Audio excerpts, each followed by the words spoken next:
Donc, bonjour à tous, je m'appelle Laura et comme vous le savez déjà peut-être, j'ai un projet de monter un poulailler bio pour accueillir 200 poules pondeuses au sein de la ferme Saint-Blaise à Valf pour approvisionner le magasin de vente directe en œufs frais toutes les semaines. Pour concrétiser ce projet, j'ai monté une campagne de financement participative. Vous pouvez retrouver tous les détails sur le site de Mimosa. Et j'en profite d'ailleurs pour féliciter et remercier très chaleureusement les 109 premiers contributeurs qui m'ont permis d'atteindre les 54% de l'objectif de financement. Mais aujourd'hui, on va parler un peu plus spécifiquement et concrètement de l'œuf. En effet, je suis en compagnie de Anita, naturopathe. Bonjour Anita. Bonjour. Qui va nous parler aujourd'hui des qualités nutritionnelles de l'œuf et qui va aussi nous parler des idées reçues autour de l'œuf.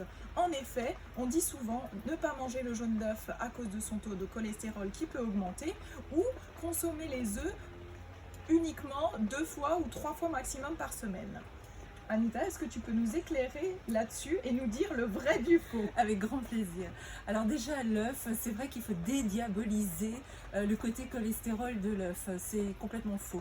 Déjà, notre cholestérol, il est reçu à 30% de l'alimentation et 70% c'est vraiment le foie qui est en marge de réguler ce dernier. Donc l'alimentation, c'est 30%. Et l'œuf, justement, les médias en parlent de plus en plus d'ailleurs, il a des apports nutritionnels très intéressants. Il est riche en vitamines A, D, E, K, en oligo-éléments.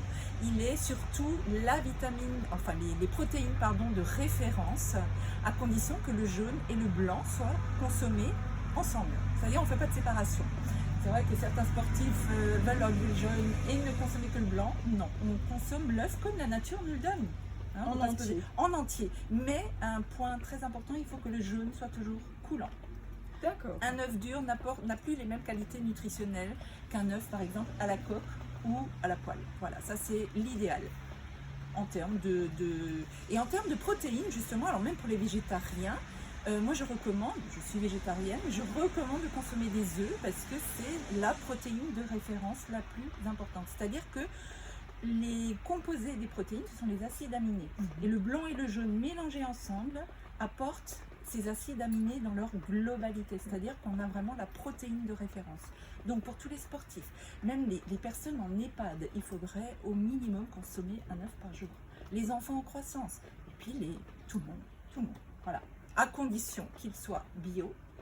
C'est mieux pour vous, pour ce que vous mettez dans votre corps, et c'est surtout mieux pour celles qui les pondent. Voilà. Il faut quand même penser au bien-être animal. Exactement. Et c'est vraiment au cœur de mon projet. Donc merci beaucoup Anita pour Avec tous grand ces plaisir. renseignements et ces caractéristiques sur l'œuf. Je précise que Anita fait des consultations à Célestat et à Mulhouse. Vous pouvez la retrouver dans son cabinet et je mettrai, pour ceux qui sont intéressés, tous les renseignements dans le texte de la publication. Donc merci beaucoup et surtout, mangeons des œufs. Tout à fait.